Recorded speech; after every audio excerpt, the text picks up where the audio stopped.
Good afternoon, St. Kitts. Good afternoon, Nevis. Good afternoon to all our listeners tuned in to Freedom FM 106.5 as we bring you another edition of Issues with the St. Kitts-Nevis Labour Party, sponsored by Digicel and the St. Kitts Cooperative Credit Union. I'm your host for today, George Avery Liebert, and thank you for tuning in once again here on Issues.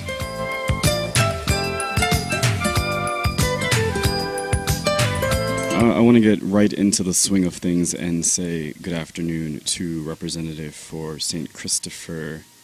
Is it 8? Yes, Dr. Terence Drew. Good afternoon to you, sir. Yes, good afternoon, George, and how are you doing? I'm doing well. All right. So I'm happy to be here once again to, of course, dialogue with our people here in St. Kitts and Nevis and those who are citizens but are abroad.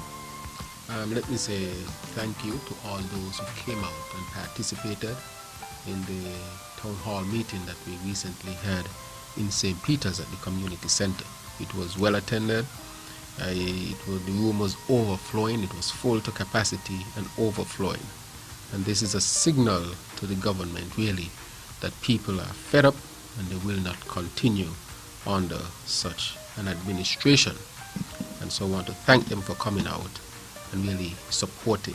And I want to say of all the town hall meetings that have been kept before, whether by the St. Kitts-Nevis Labour Party or by the government, I think, and I'm very sure that this was the largest one. George, there are a lot of interesting developments, and I recently see that the Prime Minister has gone a step further, and now he's trying to censor the press because he recognizes that with a press he cannot continue to deceive the people of St. Kitts and Nevis. He has come to power by way of deception. And I've always said from day one, since the election, that he got in by deception, and he will use deception to stay in. But I think in the end, he would be deceiving himself. For you can deceive some of the people sometimes, but you cannot deceive all of the people all of the time. And George, this issue with the press is really, really a very important issue because it goes to the heart of what we've been saying. That this government is an opaque government. It operates like a black hole.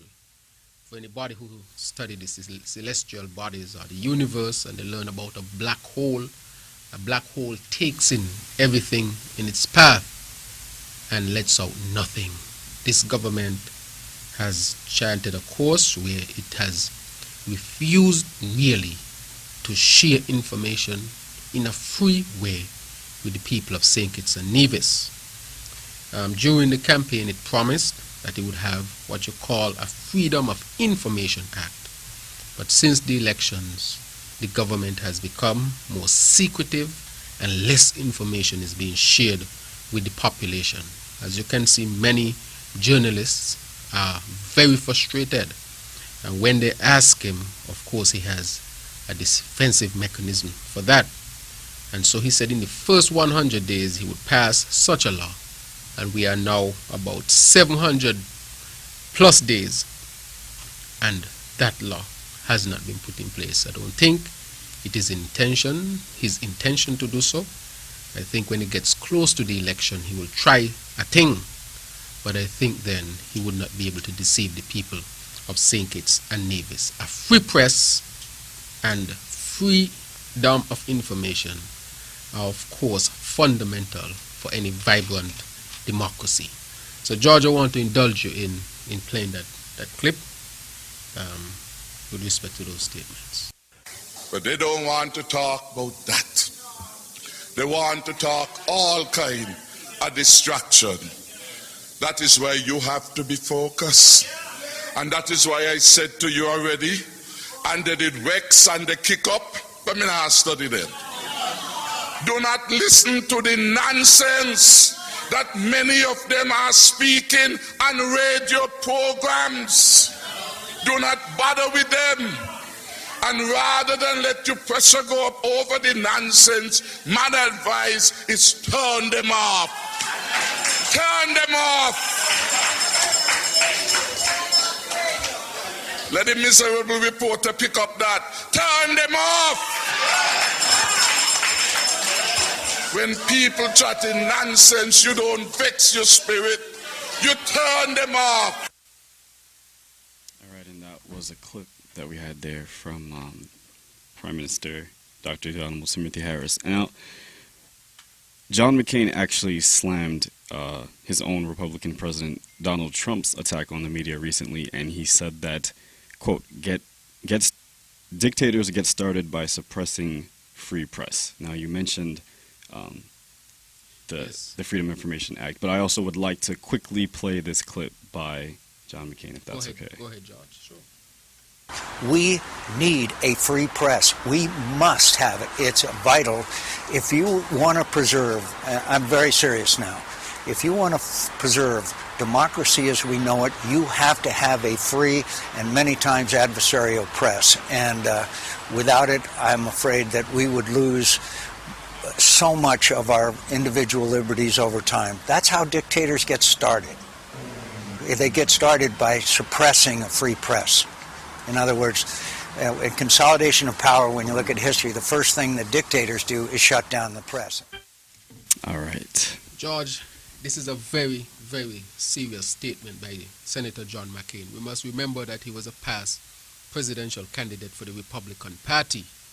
And this is the president. The president now is a member of his party. But of course, he's putting country above self. And I wish we had people like John McCain, or more people like John McCain here in our country, where those who are in the same party as the Prime Minister would come out. And for those who have come out, I want to applaud them. And of course, I encourage more people to come out. I have been saying this over and over again. Every week, I speak about the Freedom of Information Act. Every week, I try to bring to the population that is vital, very important, beyond party politics, that the press and people who are in journalism and so forth have access to the information. If you don't have access to the information, it means therefore that there can be a consolidation of power and the government can take over the full reign of control of your country. We have seen that Dr. Timothy Harris has started already. Already he has put his family members in the top positions. Nepotism at its best. This is one of the steps that people take really to consolidate power. Now that he has gotten away with it, because those who are close to him are not condemning him for it and telling him that you cannot have your family members in these top positions, is called consolidation of power, which is the gateway to a dictatorship. He is now taking it a bit further and saying that people should not listen to any opposing views to him. And that it's even worse than that, because he has closed off the information that comes from the government. And so if you want information, you have to go to Facebook, SKN Times, and Times Caribbean. Some months ago, almost a year ago, I remember some reporters got together and they said that they cannot get any information from the government. And that is why he has started now on a whole campaign using taxpayers' money. This statement that you hear from Dr. Timothy Harris is not in a unity party forum. It's in a forum that is paid by the taxpayers. That is the sickness about this type of action by this Prime Minister. But I remember that my grandmother used to tell me something when I was young, when I wouldn't listen as a young man. She said, if you don't hear when the big bell ring, you will hear when the small whistle sounds. That is to say that we have all the warning signs of Dr. Timothy Harris' action, and we must not remain silent. He must be resisted in every possible way. It is time for Dr. Timothy Harris to go. George, I want to say that this government really is on a path of trying to continue to deceive the people of St. Kitts-Nevis. It is crystal clear that this is his objective. Deception fuels the motives and objectives of this government. The deception is the lifeblood of this government. The deception runs deep and wide as an ocean. Nothing or no one will escape the gravitational pull of this deceptive government. And that is why we have to stand up and point out where the government is trying to deceive our people. Before the elections, the population was warned as to the type of administration that Dr. Timothy Harris would bring into fruition. And as said, is what has been done. And so we have to continue to point out the ills. Let's look at a few examples of his deception. The Prime Minister declared that he has accomplished more in 2 years than Obama did in 8 years. Josh, how can we really take a person like this seriously? He has accomplished in 2 years. What he has accomplished in 2 years surpasses what Obama accomplished in 8 years. Throwing the first black president on the bus in an effort to deceive the people of St. Kitts and Nevis. Today I received a text from a young man, and he wrote in the text, Dr. Drew, is Dr. Timothy Harris living on another island? Because everything that he is saying is so blatantly misleading that he cannot believe that he would stand up in a government forum using taxpayers' money to deceive the population. Let me tell you the first one. He goes around in these town halls and he says that the country is doing well and that the economy is growing in leaps and bounds, only to hear from ECCB that we will be growing at around 2.8 to 3% when we were growing at 7%. How is that in leaps and bounds? He also said that none can touch us, meaning that St. Kitts was number one, only to hear that there are 4 other countries in the OECS who are ahead of St. Kitts in terms of growth. How is it that the ECCB can put out this information and the Prime Minister can go in a government forum, because that's what these town halls for, our taxpayers' money is what is paying for these forums, and say that our economy is growing in leaps and bounds and none can touch us, when we have slipped so significantly in terms of economic growth. Again, trying to deceive the people of St. Kitts and Nevis, and blatantly so. He also went on to say that crime is trending down. That is how he said for trending. Instead of trending, he said trending, but I know he means trending. And he says that ever since he took over the government, crime has gone down. And a lot of people believe him, because I debate people on the street and some of them would tell me since he took office, crime has gone down. And I told him that is not so. Look at the statistics. And just recently we got the official statistics which showed that crime has not gone down but has increased by over 50%. Again, with stark and clear information from the relevant authorities, the Prime Minister in a government forum is saying to the population the opposite. This is a deceptive government, a deceptive leader, and that is why he wants to shut down the press. I said before the elections in St. Peter's that the way Timothy Harris was behaving and he was not in power, that when he gets in power, not even a dog will be able to bark in St. Kitts and Nevis, because he wants to muzzle everybody and everything, and is telling his supporters not to listen, because he wants to keep his supporters in the dark. He wants to keep the veil over their eyes. He wants to continue to deceive them. But I want to say to his supporters, be objective. Do not allow yourself to be deceived. Timothy Harris is not the start and end of everything, and you must understand that. Let's look at the PEP program. Before the elections, he said that the PEP program it is a disastrous program. It is the worst program. And said all sort of things about the PEP program. And that he would change it to STEP when he gets in power. And so, 2 years later, after being pressured, he changed it to STEP. But all it was a change in name. Was not, if you are John Paul and you go and change your name to Christopher. A name change does not mean that you have changed. A name change is exactly what it is, a name change. So let's see what this new step brought us. They promised the young people on the step, or the many persons who were in PEP, that they would get permanent jobs. You know what they say? No permanent jobs for those who are now on the step. Again, they deceive the people. They're now calling it a training program.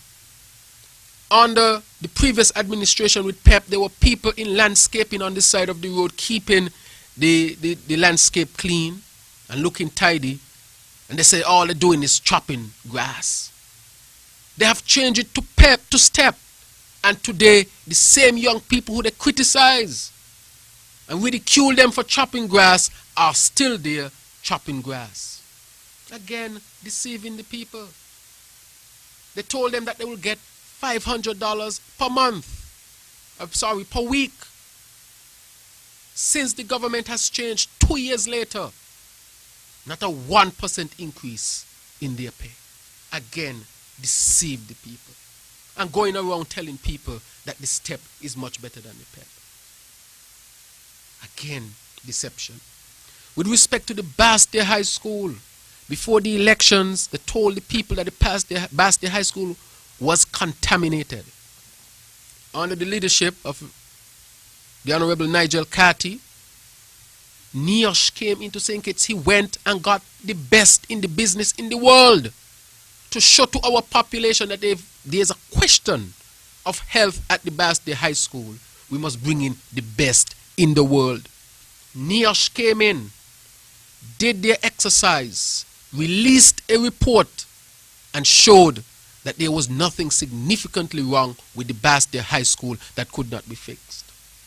They continued along their deceptive path, deceived the population, hurt the students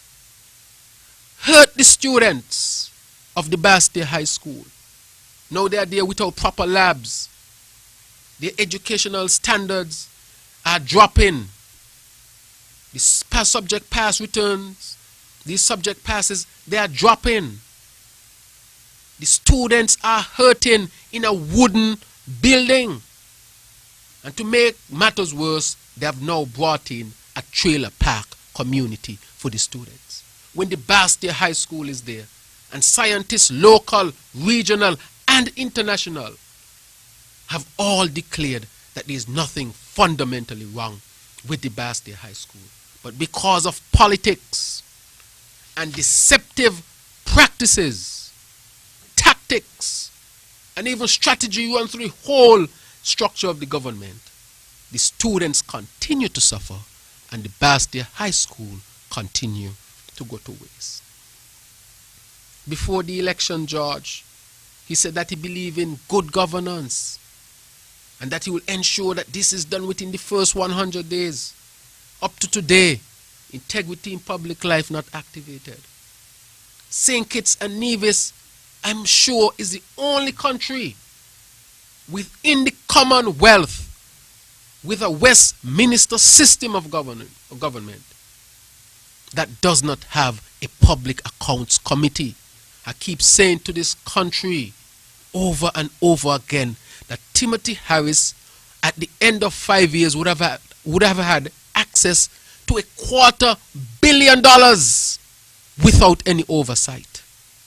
How can a modern democracy allow a leader such freeway? Where is the good governance? And so these are things, you can't laugh about these things. These are very, very serious things. George, as I wrap up this, George, let me continue by saying, I heard a story. And this was very, very powerful. You know, I was in Texas and came across a lot of Mexicans and heard a story. and heard it even on TV recently, where two Americans went down to Mexico. And while they were in Mexico, they saw this animal in a drain. And being empathetic people, they went over and took the animal up and said, wow, what a beautiful Chihuahua, knocking dog here. I want to add those terms now, here in Mexico. And so they took the Chihuahua back to the US, and they had it in their homes, and they recognized that it was not responding as they expected it to, and so they took it to the vet. And they asked the vet, so why is it this Chihuahua is not barking? Why is it not behaving as we expect it to behave? And the vet replied, this is not a Chihuahua. It is a river rat for Mexico. Things are not what they seem, George. They painted a rosy picture, but what we have gotten are thorns. And so our people continue to bear the brunt of their deception. With respect to housing, and I'm very, very disappointed with what is taking place in housing at this time. I think that the Honorable Eugene Hamilton really deceived the people when he said the first nail is going to knock in Cayon. That is not so. We spoke about some houses that would cost $500,000 or more that was going to be funded by Social Security monies. I want to say that the first nail knock under this government for housing was on these 500,000 houses there in St. Peter's. The average folk whose money is being used to build these houses, they can't afford them. Cannot deceive people like that. Deception again, George. And the other thing, when it comes to housing, and Timothy Harris continues to use Eugene Hamilton as a play toy. And I'm asking Eugene Hamilton to stand up like a man. Is there none in there who is willing to stand up against Timothy Harris? For whatever benefit they get, they are willing to see the country go all the way down the drain. We're not even a radio station where people cannot listen to freely and are being told to shut off. They are going to build 300 houses in 8 constituencies. That is roughly 35 houses per constituency. I ask myself this fundamental question. How is it Eugene Hamilton can accept that of 300 houses, 35 will be built in constituency number 8? The same number that will be built in Sandy Point, the same number that will be built in constituency number 7 or any other constituency. This is where the deception comes in. And this is why I say Eugene Hamilton is a weak leader. Constituency number 8 is about 3 times the population of constituency number 5. It's about 2 times the population of constituency number 7. And this is how Timothy Harris has caught Eugene. If I have twice as many persons and I have the same number of houses, that means that the possibility or probability of someone in constituency number 8 getting a house is far below someone in Sandy Point or, let's say, Tabernacle. Let me break it down some more. It means that if I have $100, if I were in constituency number 7, I will be splitting that $100 between 2 persons. But in constituency number 8, I will be splitting that $100 between 3 persons. 6 persons, sorry. Therefore, who will get more? Because it's double. Who will get more? The people in constituency number 7 will get more.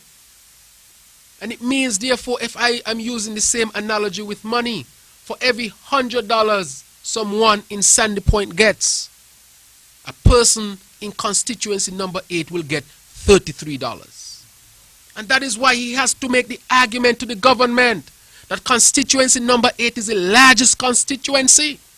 And if you are going to give out houses, whatever you're going to give it out has to be given out proportionally so that the people of constituency number 8 can be represented equitably as all the other constituencies. I'm just asking for fairness for the people in constituency number 8. I'm not calling for any special treatment. There are much more people in constituency number 8.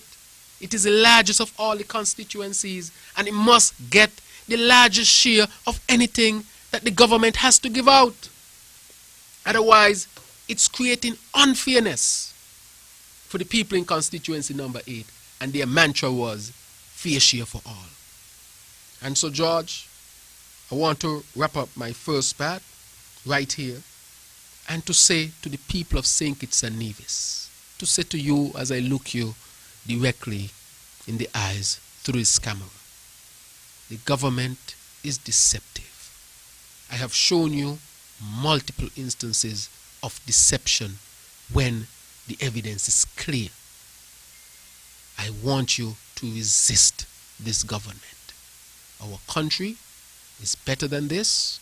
Our country is a country that has potential to be the leader in the OECS as it has been on the labor or had been on the labor. It is a country that will be a leader within the Caribbean, in the hemisphere, and in, of course, the world.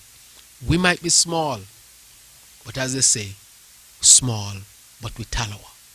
I'm asking you to resist this government and fight for what is good for our beloved country. Thank you, George. All right, it's just about 8 minutes after the hour of 2 o'clock, and thank you so much for that opening presentation, Dr. Drew. At this time, I'd like to turn the mic over to Senator the Honorable Nigel Carty. Thank you very much, George. Good afternoon to all listening. I must say how impressed I am with Dr. Drew's comprehensive understanding of the issues that are affecting the ordinary people and all people in St. Kitts-Nevis. Dr. Drew demonstrates that he commands the issues and is really in a serious position to give adequate, more than adequate service as a representative for the people of constituency number 8. He's someone whom I continue to admire at a very personal level, and it is always a pleasure for me to listen to him expound on the issues in like fashion as he did just a while ago. Let me, before I make some of the points I've wanted to make today, George, really use this platform to offer my own condolences and the condolences of the St. Kitts-Nevis Labour Party, as I'm sure the Comrade Leader would have done yesterday on his show on Kiss FM.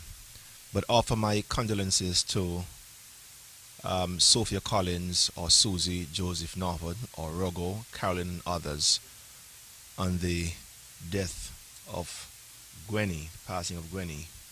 She was at the hospital, was on the maternity ward, and things happened for one reason or other, and she succumbed to her situation.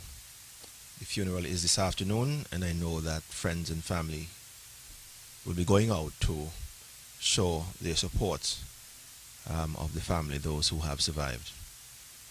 I couldn't help but, despite what I had prepared, George, as I was making my way here, as I had another appointment, I was listening to what Dr. Drew was saying, essentially about the vital signs of a dictatorship.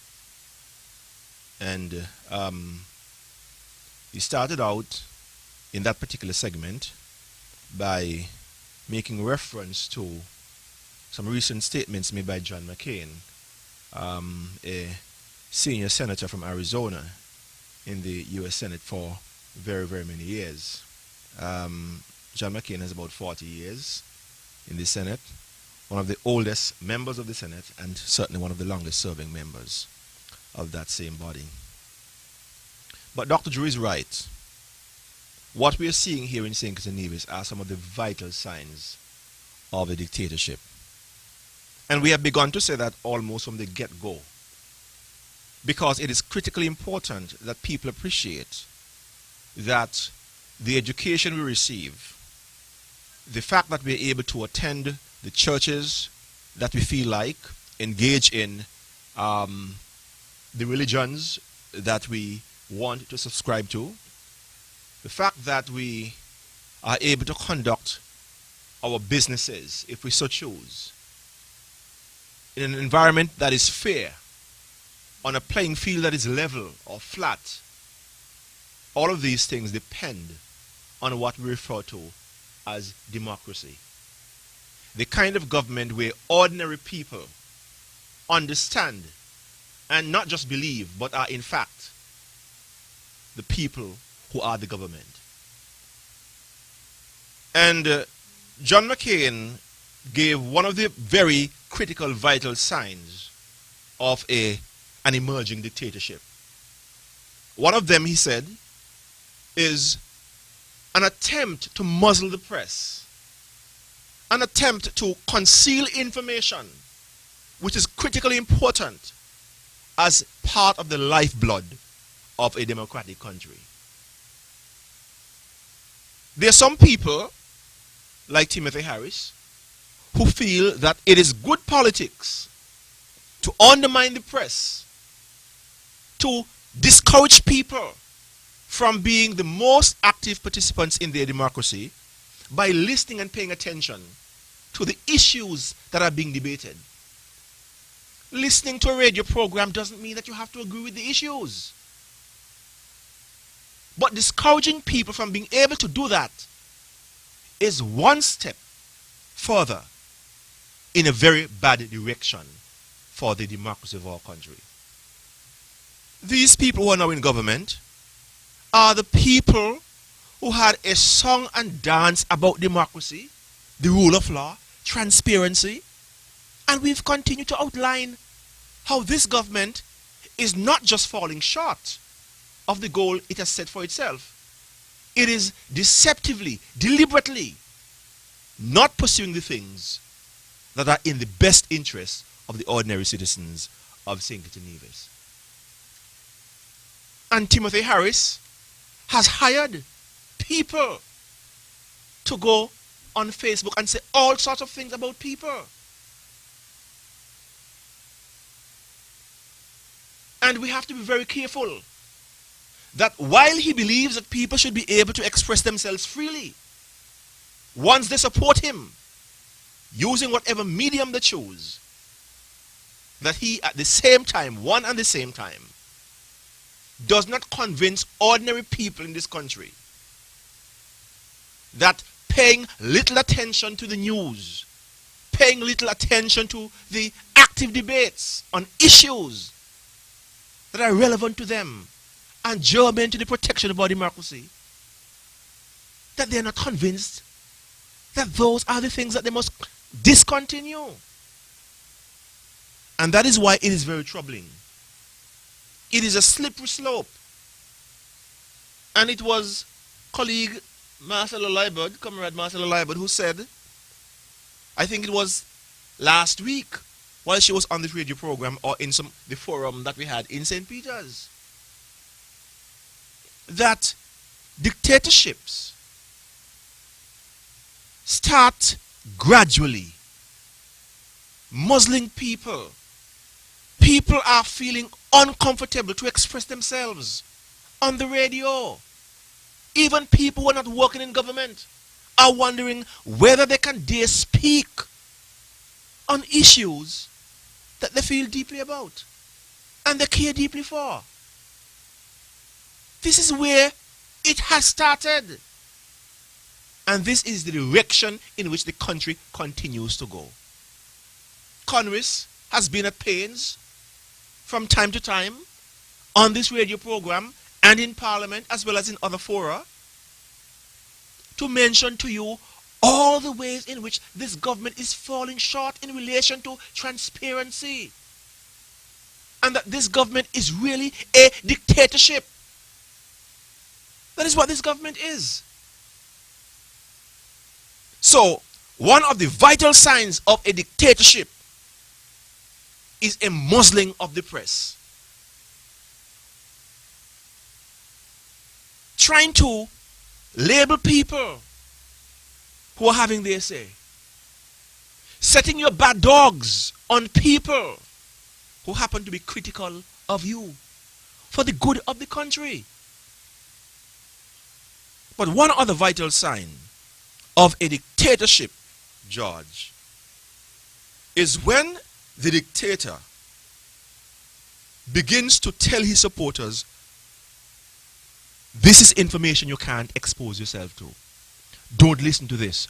Only listen to that. That is censorship. Censorship. And censorship comes in various forms. But that is the most blatant form of censorship that you can have. The government is also starving the press from vital information.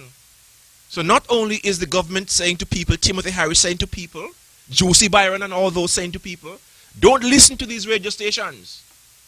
But the government is also ensuring, putting its best foot forward to ensure that the press doesn't have the information to hold the government to account and to expose the government in its true form so that critical discussion and debate can be brought to bear and to help to pull the country from going over the precipice that it's moving towards. But George, one of the most fundamental characteristics of a burgeoning dictatorship is that its leader is a narcissist. And we have continued to use that word, almost a new word to many people in the country, because never before had we had a leader who believes that the country really is his and that he has the right to use the resources of the country as he pleases.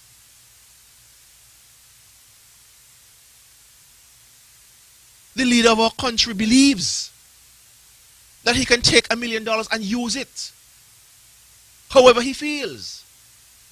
That he can get in all sorts of entanglements with companies from Barbados in relation to the construction of the port.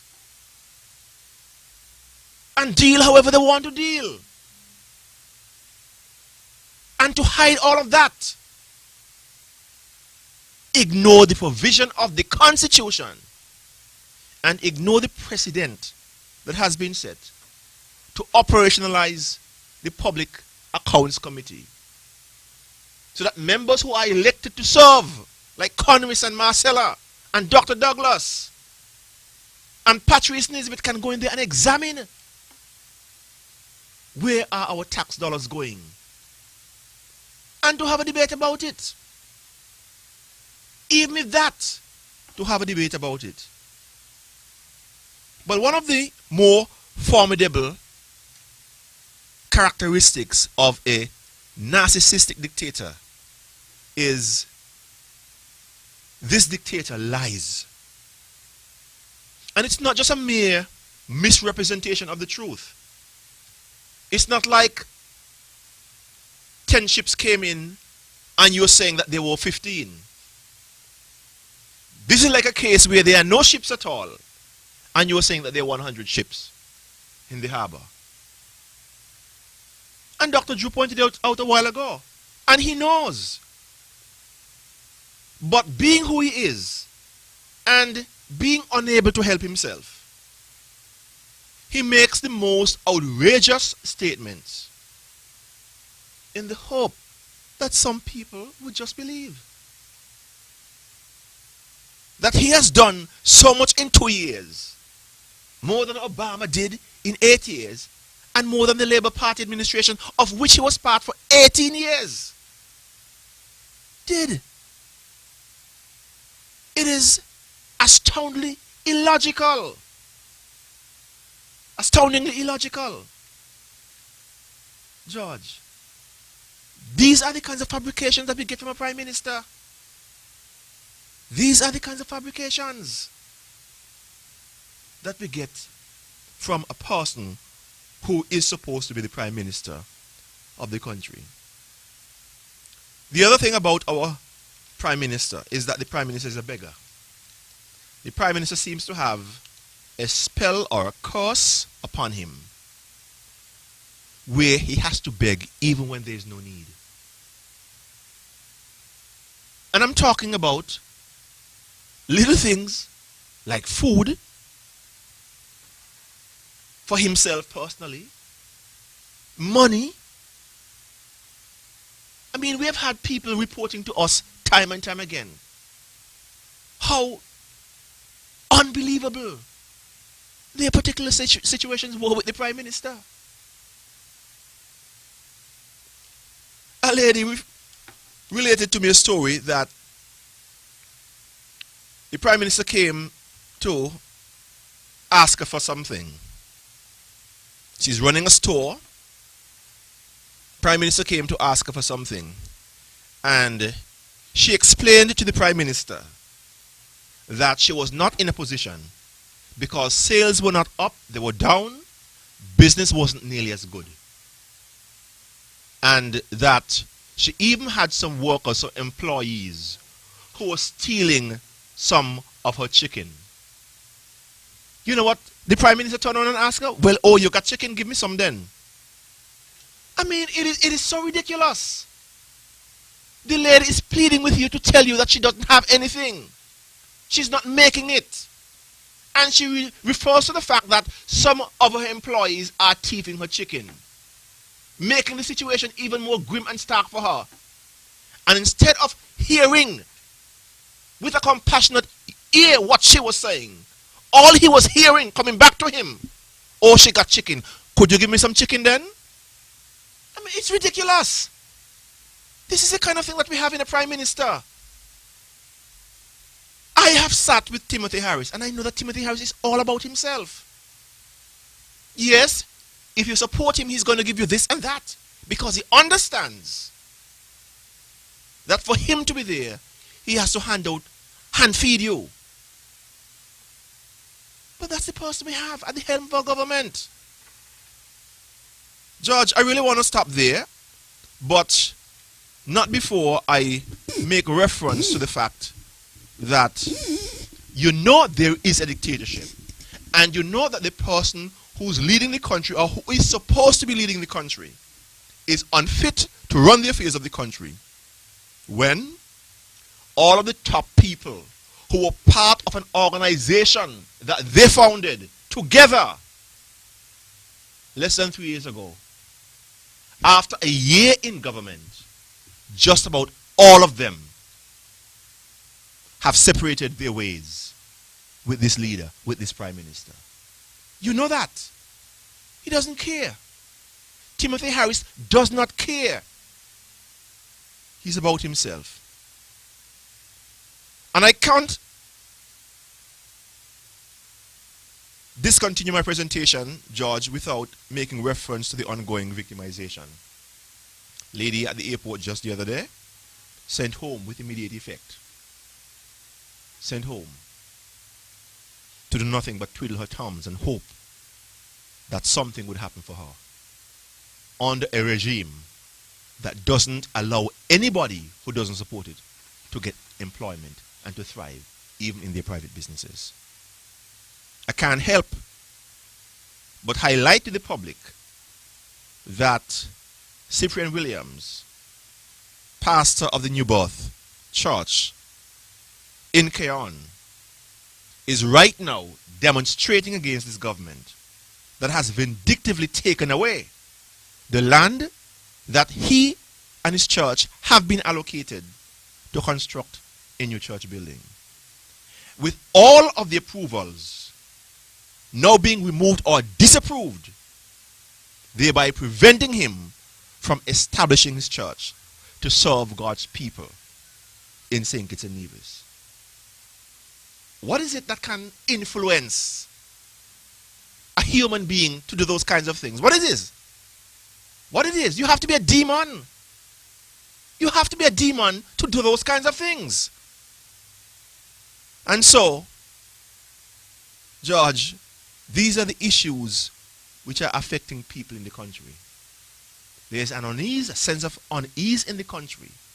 People are saying to me that there seems to be a spell. There seems to be a spell somehow, somewhere. And people are very, very, very concerned that we're heading down the wrong road. We're heading over a precipice. Thank you very much, George. All right, thank you, Senator Carty. Before we turn over the mic to Honorable Congress Maynard, in relation to the Public Accounts Committee, is that something that is optional or must it be established? That's my question. The Constitution is very clear. The Constitution has set up a number of mechanisms for safeguarding democracy. Having elections is one of them. They have to be held. Having a Public Accounts Committee is one of them. It has to be established. So then, if it's not optional, why hasn't it been established yet? Because the government is a dictatorship. So what can people do to kind of put pressure on the government in order for them to establish the Public Accounts Committee? One of the things that the government knows and believes is that a lot of ordinary people are not going to have the time to go and sit down in the court to wait for a case to be tried in relation to this matter. The government also knows that once the matter gets into court, they can draw the matter out because as simple as it is, the court is such an institution that will give everybody every right to use every ounce of privilege that they have under the law. So the matter will get from the High Court here to the Appeals Court to the Privy Council, and guess what? They ain't spending the money. They're spending your and my money to defend themselves in a defenseless case. And by the time that case would have been tried, several years. So you have to make a determination whether you're going to waste your time or whether you're going to appeal to the people to stop the kind of dictatorship in our country by teaching them a lesson after one term that these things ought not to happen in our country, St. Kitts-Nevis. All right, thank you so much. And I will now invite the Honorable Congress Maynard to make his opening remarks. Now, what I want to turn to very quickly today, my colleagues have spoken a bit already, but one of the key things that we want to turn to, which is very disappointing news, is the situation with our crime. And we see that there has been a tremendous increase in crime in 2016 over 2015, and I would just like to take the opportunity to go through some of the statistics, and then we could have a discussion thereafter. The police has reported that in 2016 there was a 56.8% increase in crime. Now this is really stark and very significant. 56.8% increase in crime over 2015 in 2016. The total number of reported crimes in 2016 was 1,643 as compared to 1,048 in 2015.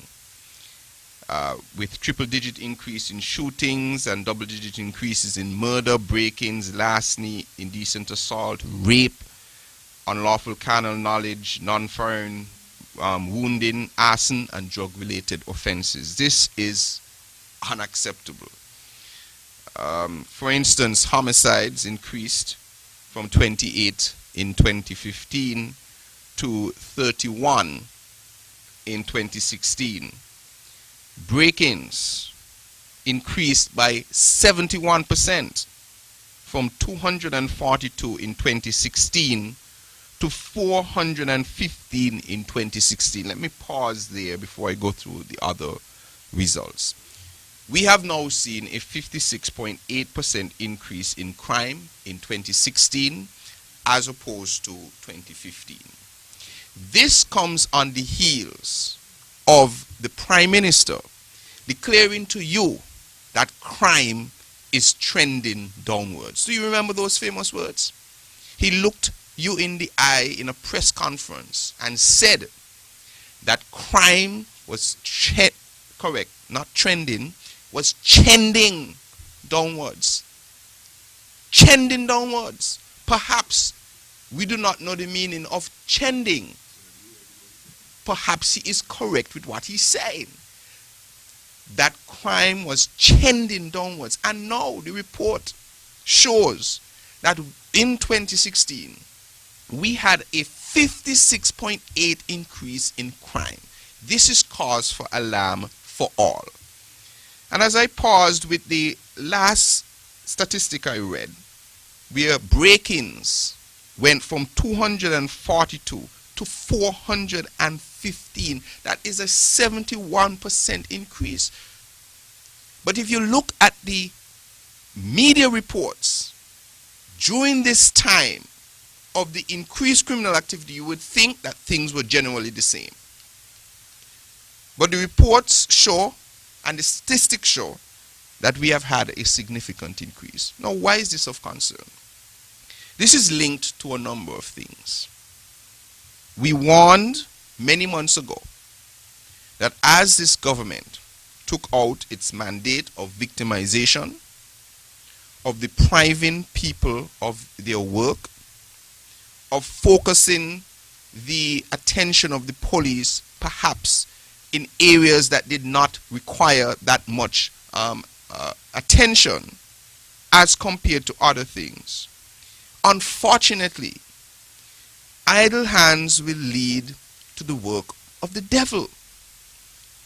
And we see that people feel that they can't any longer provide for their families because the government decided that PEP was a waste of time, or that because you were apparently a labor supporter, you must go home. Unfortunately, some people go to other measures in order to survive.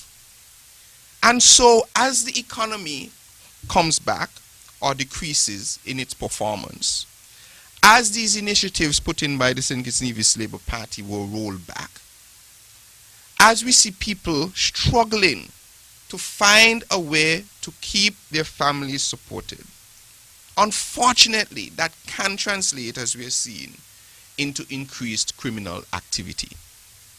And so, 242 break-ins in 2015 went to 415 in 2016. It means that near 200 more homes in St. Kitts-Nevis had to succumb to break-ins. It means that 400 families were crying in 2016 because someone invaded their personal space. People are uneasy. People are scared, and that is why last week I made a plea to the relevant ministry.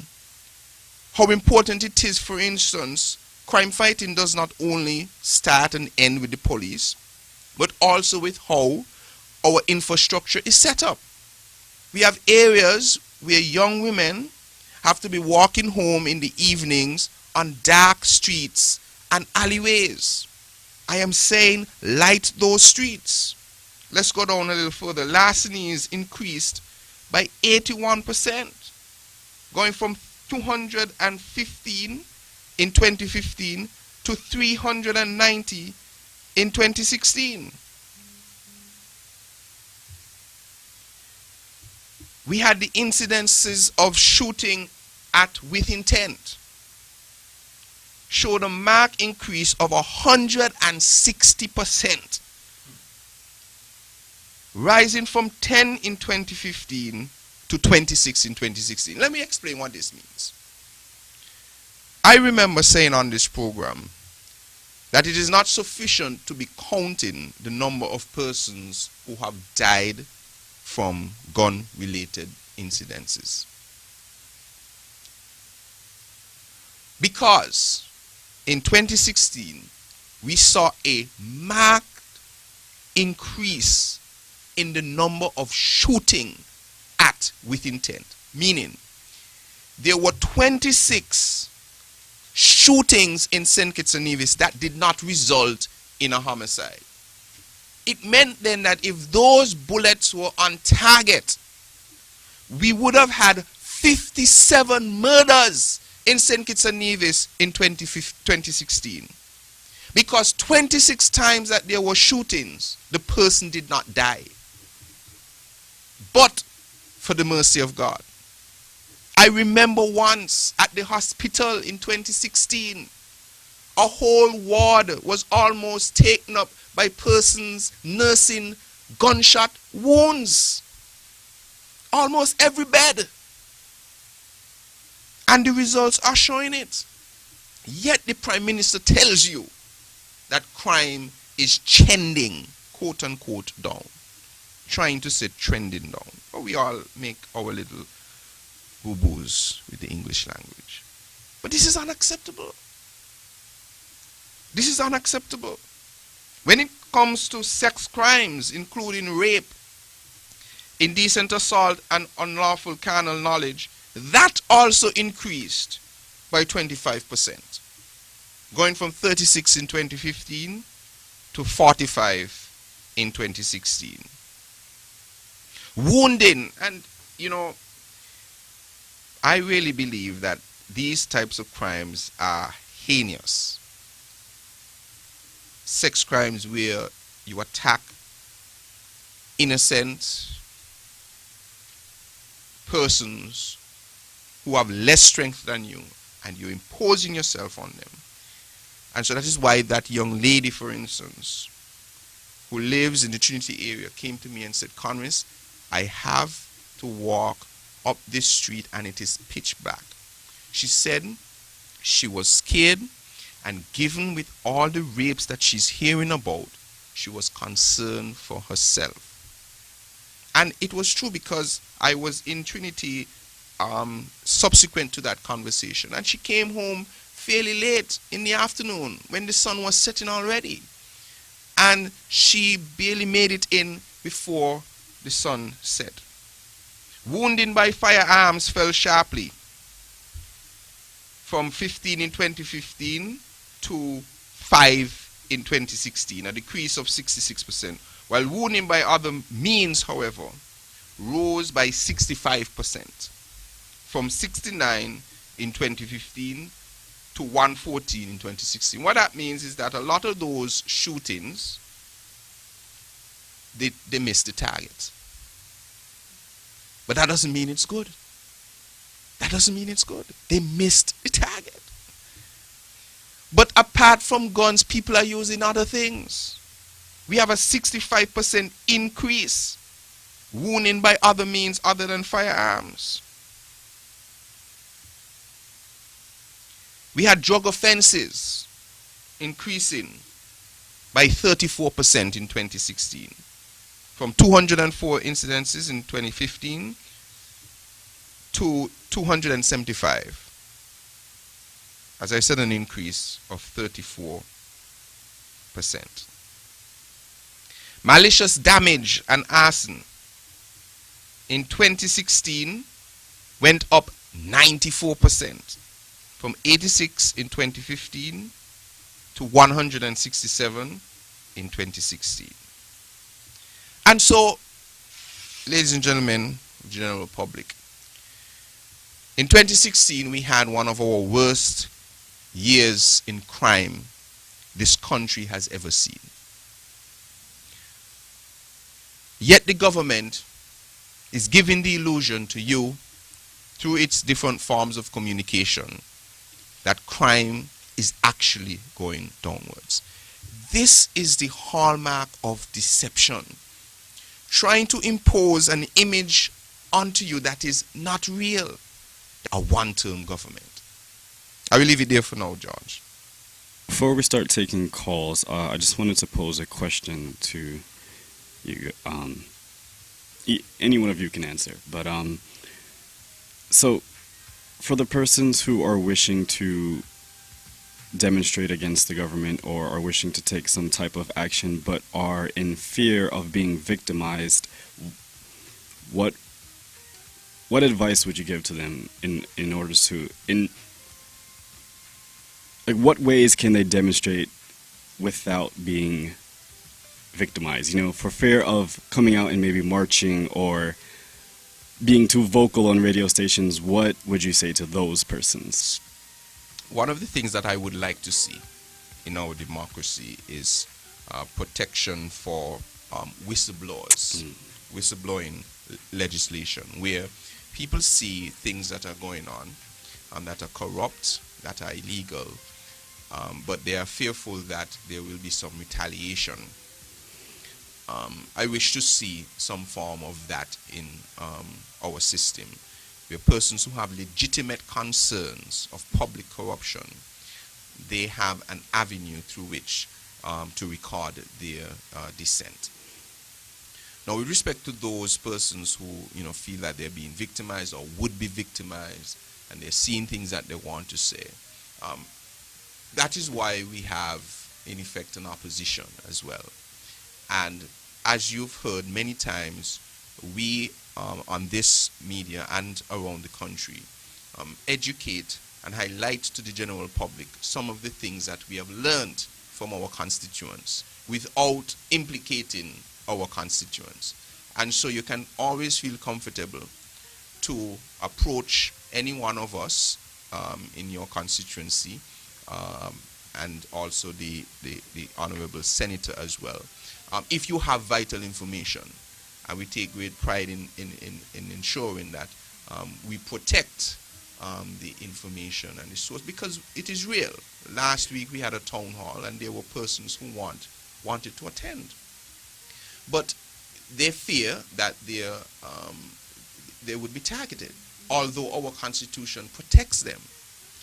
But when you have this type of government who has their arms in all three branches effectively of government, in the legislation, the executive, and in the courts, people are concerned that even rights that are protected in the Constitution are no longer a guarantee. But, for instance, I am not afraid. Right? I am not afraid of this government, and if I have to say what I have to say, I will say it. So if there's information which they feel that they need to be heard, feel very, very free and open to come and have a chat with us at any time. Because if it's one person who, and we are not afraid in general, but for sure, this government will never, ever make me feel afraid in my own country. Yes. George, let me say one thing. I agree with what Conway's just said, and that type of legislation is important, along with nepotism laws, that I think we need to really upgrade our democracy. But at the town hall meeting, the past Honorable C.G. Clyburn said something. And he said that when he was called into the room to sit with Patches, Ian Liebert, the Honorable Minister, he said to him, "Cedric, you have been doing a good job. However, you are to vacate your position with immediate effect." And the point that he was making is that even people who are working hard and trying to do the right thing, if this government is going to get you, they're going to get you. There's no limit. If you look at the government, let's look at Keon, for example, look at the people at Keon.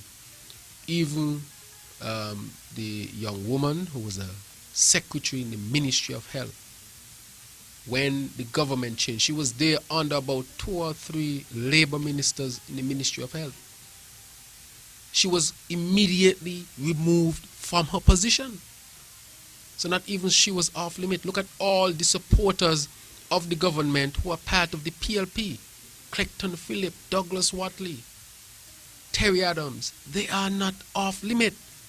So my advice to people that I've been saying is that you must resist. And you can resist in many different ways. You can resist by talking to a friend. Resist by registering. You can resist by sharing information. And you can resist, of course, by marching. You can resist by writing on Facebook. You can resist by supporting the opposition. There are many instances and many ways in which you can resist this government. So I finally say, to all those who are scared, this too shall pass.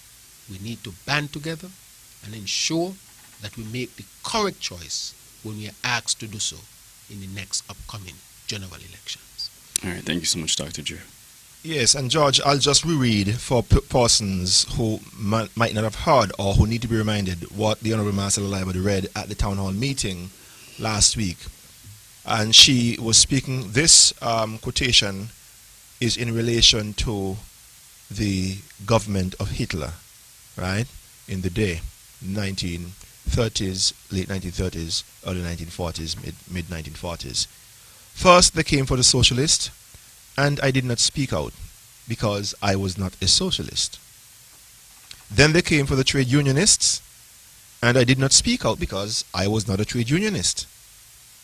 Then they came for the Jews, and I did not speak out because I was not a Jew. Then they came for me, and there was no one left to speak for me. That speaks volumes. All right, it's just about 6 minutes here before the hour of 3 o'clock. I want to take some calls as we wrap up before 3 o'clock. There's a caller trying to get in on the local line. Let's take this first call on issues. Good afternoon, caller. You're live. All right, it seems as though we missed that call. And like I said, it's 6 minutes before, and it seems as though that caller is calling back. Let's take this first call on issues. Good afternoon, caller. You're live. Good afternoon, George. So good afternoon to the representative of the Labour Party. Good afternoon. Yes, what I want to talk about very quickly, 2 points. The situation with the Minister of Sports, Sean Richards. You know if you're an island? Because when I watched some pictures been soaking around at a funeral in Warner Park yesterday, a man who loves sports, Tishero, not one of the government ministers in my city. I said the Minister for Sports. I wonder if he's on the island or he in Trinidad or someplace celebrating carnival. Not one of them. The only person I'm seeing as a statesman there is Dr. Denzel Douglas. The only man. That man showed the love and passion of human being. Living or dead. Dr. Denzel Douglas, he always there. It's a burning shame that the government don't have nobody there at Warner Park. Let's move on very quickly. I want to talk about the situation with the church there in Cayenne. It's a burning shame, Pastor William, burning shame that this government is pressing poor people and also now churches now. I mean, when I think about it, you mean to tell me, Sister Toby, go to the same church. She been victimized under this government at ZIZ. Know what the church do? You mean to tell me very quickly that same church was in the prison? I want people to understand what I'm talking about. They had a crusade in the prison less than a month ago. They had at least 15 persons out the prison saved and also baptized. I want if Timothy Harris understand what I'm saying. That church that he's fighting down less than a month ago had 15 prisoner life turnaround. 15 choose not to go down the path of criminal activities. They want to change their life. So what they did? They baptized. So how come now you crucifying the pastor for carrying the good work of the Lord, when you are telling the people, oh, you knocking on every criminal door because you're stamping on criminal activity, but then you knocking down the Lord works, you're not allowing a church? But Sister Toby, it's time to get up now, because look at what happened in not attacking you. But the fact is the fact. You were that church is praying at the same area where your pastor is today. No. Your pastor is praying to get his land to build his church. I think you need to go on Church Street with your members and also to pray to get the church built, because the wickedness of Timothy Harris and his government deny you church for building. I think I did it grace. You guys have a blessed day, because Timothy Harris, have mercy. How are you telling the people that you cannot build a church? Because what? The church want a neighborhood? How come dance hall keeping one neighborhood? Well, we see AB. I mean, what they call it be? The pub in Cayenne be? Eh? But the pub in Cayenne they want people. Nobody live on the pub. Eh? Why else should be telling people, give the people the license to build a church? Sister Toby, come out and pray. Have a blessed day. All right, you have a blessed day as well. Let's take this next call on issues. Good afternoon, caller. You're live. Greeting to each and everyone in their place. Greetings. Yeah, greetings. Could you back away from? Could you turn your radio down just a bit? Thank you. Well, I want to show this community, everybody. I don't know why Timothy acting like that way. But listen me. When the Labour Party was in, and the good leader, the excellent leader, Mr. Douglas, when he coming through the country, Sunny Point, everywhere, he always got down the glass. We could get to see him. We could get to greet him. Sometimes he got down his head for real, but we just see him. And how do these men, when they're passing through, are they in the vehicle, the glass up? Why? I don't know why. Why they hiding from us? But we need them. Sometimes we want to call them and tell them certain things they're not going to tell with us. And when election time come now, all the glass down. Why? Why they doing now with that? I don't know why, you know. Because it's a mistake we all make with this man, you know. Which I hear Mr. Douglas say, we all don't trust this man, and I'm showing Douglas, Mr. Douglas right, you know. And he should have no card to tell the people them, don't listen this radio, lack off them when they're talking nonsense. That is wrong. Why they doing the people like that? Why he doing the people like that? People, my good people, in St. Kitts-Nevis, I better wake up, you know. Because this man come like, he want that all rolling like he's God. And the only God was supposed to rule us, not he. So he's supposed to say the good things and let the people them answer the station or listen to the station where they want to listen, not got them covered because they're in the little job and if they go to talk, he take the job from them. That is wrong. And Timothy, we Prime Minister Timothy, you better leave my people alone, you know. Right. Leave my people alone. Let them listen when they want to listen. You listen when you want to listen, and the people listen when they want to listen. My Prime Minister, please leave the people alone because I love them and I care for them. I am going to let you take advantage of them, you know. Please, my Mr. Prime Minister. All right, caller. Thank you so much. It's just about 3 o'clock. I want to take this last call before we get the wrap here on issues. Good afternoon, caller. You're live. Good afternoon, caller. You're live. All right. It seems as though we missed that caller, but we do invite them to call back in the meantime. Just about 1 minute after the hour of 3 o'clock. If we can get this last call in, but if not, I invite you guys to make your closing statements. All right. This caller is calling back. Let's take this call. Good afternoon, caller. You're live. Yes, sir. Good day. I have a question for you, Mr. Douglas. The question is like this. If you get back in power... Douglas is... Caller, Dr. Douglas is currently not in the studio, but I do invite you to ask a question to one of the other guests here. Hello, caller? I'm listening. Yes, Dr. Douglas is currently not in studios, but you can ask a question to one of the other representatives if you'd like. Okay, thank you very much. Okay. Hello? Alright, so Dr. Douglas is not here in the studios, but if you have a question for either the Honorable Congress Maynard, Dr. Terrence Drew, or Senator the Honorable... Alright, let's take this last call on the overseas line. I see them trying to get in. Good afternoon, caller. You're live. Yes, hello, good afternoon. Yes, caller. Please be brief because it's already 3 and we're trying to wrap up here, so... Thank you so much. It's my first call for the year, so just quickly, Happy New Year to everybody. Quick question. I know you didn't discuss it, but you've been discussing for the past week about voters. So I'm just going to let the panelists, if they have time, to give me their opinion about foreigners, locals who live abroad, being able to come home and vote.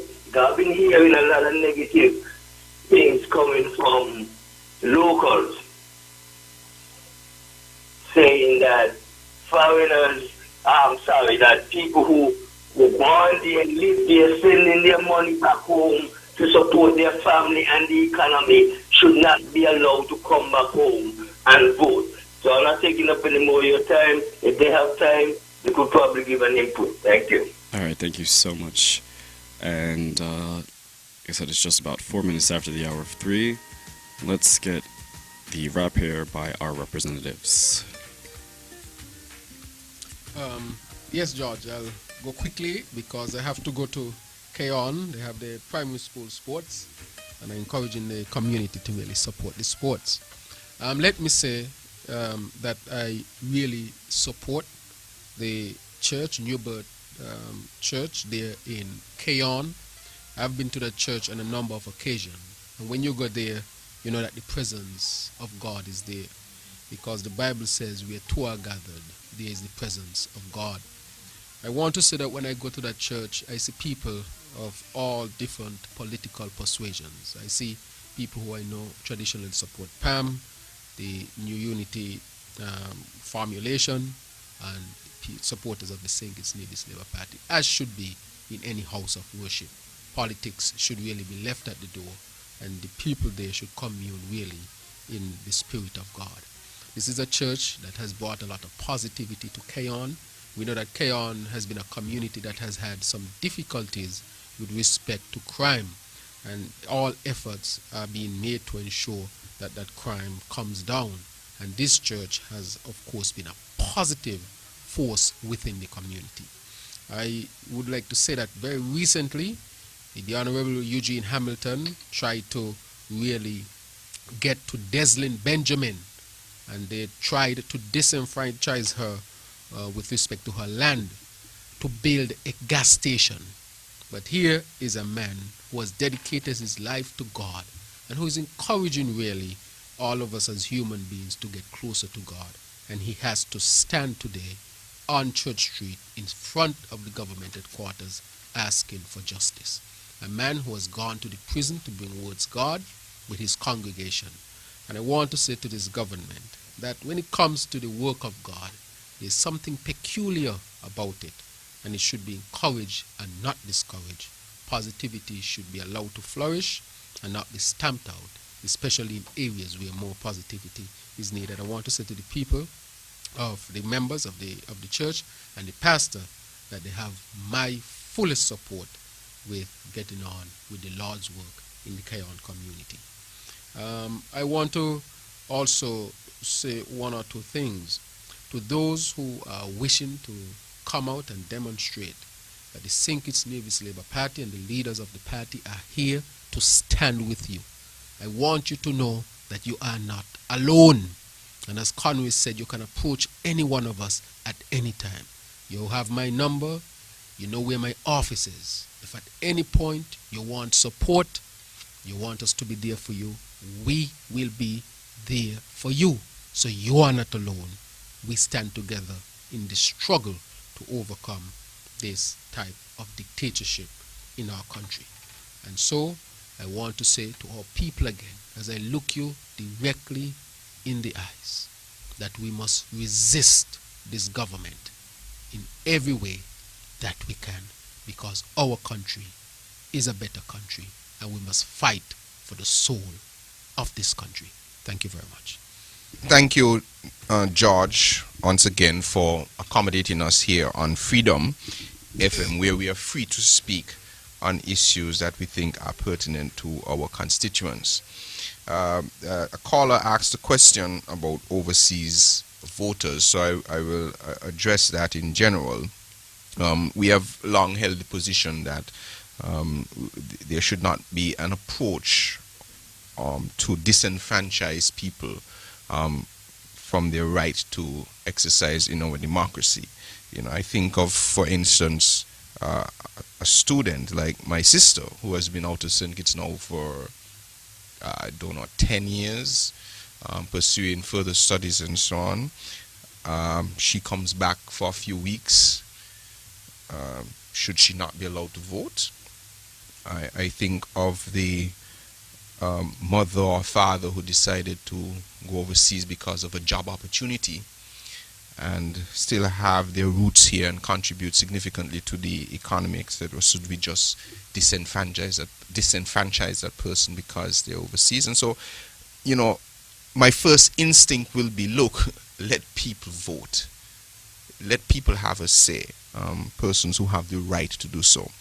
And it must be important to stress that once you're registered to vote, you have the right to vote. And you are entitled to vote where you're registered. And if the government wants to change these things, then they must do so the proper way, through the legislature. And they should not be talking about changes to the electoral system without first doing it in the proper way. And I do sense that there is some anxiety in the overseas community who make it their business to contribute significantly to St. Kitts and Nevis, hearing the prospects that they may be disenfranchised.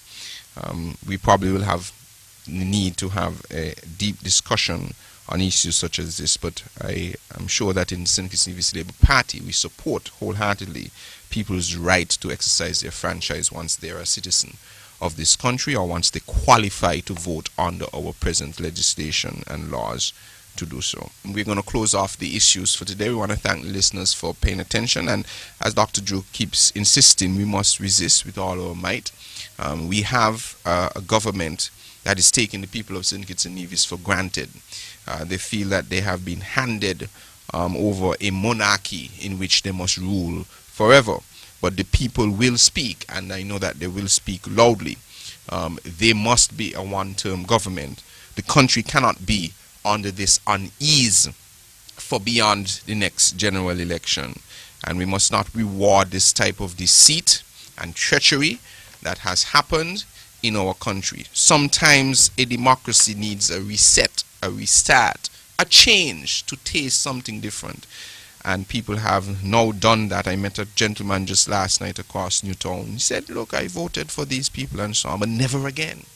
And that has been a course that we hear across. And on the high note, let me say this as well.